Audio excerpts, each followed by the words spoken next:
যুক্তরাষ্ট্রের পক্ষ থেকে 2 সপ্তাহের সাময়িক যুদ্ধবিরতির ঘোষণার পরপরই মধ্যপ্রাচ্যের পরিস্থিতি নাটকীয় মোড় নিয়েছে।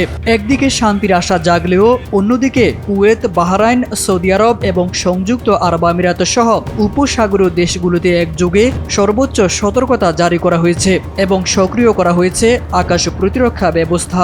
এ অবস্থায় দেশগুলো সতর্ক সংকেত জারি করেছে এবং সাইরেন বাজিয়ে সাধারণ মানুষকে দ্রুত নিকটবর্তী নিরাপদ আশ্রয়ে যাওয়ার নির্দেশনা দেওয়া হয়েছে। পাশাপাশি কিছু এলাকায় আগাম সতর্কতা জারি করে বাসিন্দাদের অপ্রয়োজনে বাইরে বের না হয়ে ঘরের ভেতরে অবস্থান করার পরামর্শ দেওয়া হয়েছে, কারণ নিরাপত্তা হুমকির মাত্রা বর্তমানে অত্যন্ত উচ্চ হিসেবে বিবেচিত হচ্ছে।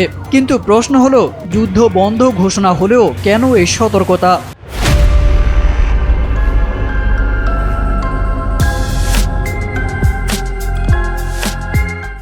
যদিও ডোনাল্ড ট্রাম্প ও ইরান 2 সপ্তাহের যুদ্ধবিরতিতে সম্মত হয়েছে, তবে মাঠ পর্যায়ে এখনও চরম অস্থিরতা বিরাজ করছে।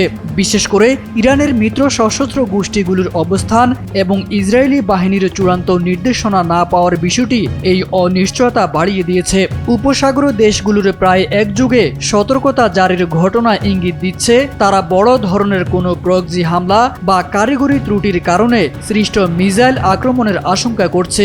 যুদ্ধবিরতির শর্ত অনুযায়ী ইরানকে হরমুজ প্রণালী খুলে দিতে হবে, তবে সেই প্রক্রিয়া শুরু হওয়ার আগেই এই নতুন সতর্ক বার্তায় বিশ্ব বাজারে আবারও উদ্বেগের সৃষ্টি হয়েছে।